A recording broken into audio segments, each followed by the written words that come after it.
Israel may not be part of strategy if U.S. returns to nuclear deal. Israel may not be part of strategy if U.S. returns to nuclear deal. Envoy to U.S. says return to Iran accord could prohibit future U.S.-Israeli strategy towards Tehran's nuclear program. Israel's ambassador to the United States has suggested his country would not engage with President Joe Biden on strategy towards Iran's nuclear program if the U.S. returns to the 2015 nuclear deal. Biden has made returning to the deal, which saw Tehran curtail its nuclear program in exchange for sanctions relief, a priority, saying it is a key first step in reaching new agreements to strengthen and lengthen restrictions on Iran's nuclear ambitions. Iran has denied seeking nuclear arms. Israeli Prime Minister Benjamin Netanyahu has opposed a return to the deal that former President Donald Trump withdrew from in 2018 and instead imposed a maximum pressure campaign of sanctions against Iran. While Israel was not a party to the 2015 agreement, Ambassador Gilad Erdan told Israel's Army radio on Tuesday the government may not engage with the U.S. on strategy related to Iran's nuclear program if the Biden administration returns to the deal.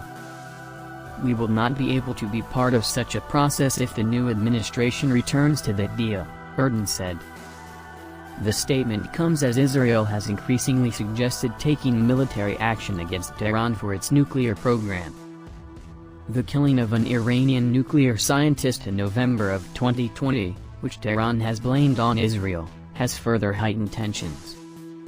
It would appear that only crippling sanctions, keeping the current sanctions and even adding new sanctions, combined with a credible military threat that Iran fears, might bring Iran to real negotiations with Western countries that might ultimately produce a deal truly capable of preventing it breaking ahead to nuclear arms, Erdan said.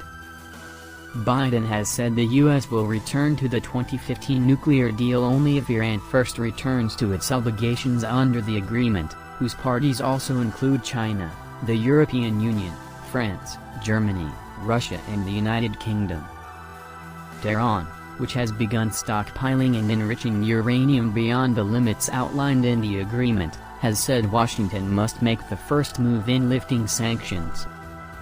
Iranian officials also warned that looming deadlines, including legislation that goes into effect on February 21 that requires Tehran to harden its nuclear stance if sanctions are not lifted, and elections in June may mean the window for returning to the agreement is closing.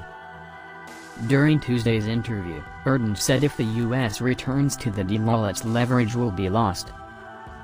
Essentially, the moment it removes the sanctions the Iranians will have no real incentive to negotiate and reach a deal that is truly capable of ruling out nuclear capabilities, said Erdan. Meanwhile, Netanyahu, who is up for re-election next month, finds himself at a difficult juncture. He has revived tough rhetoric against Iran but has not yet had direct communication with Biden, fueling speculation the new administration is seeking to signal a tougher line than during Trump's presidency.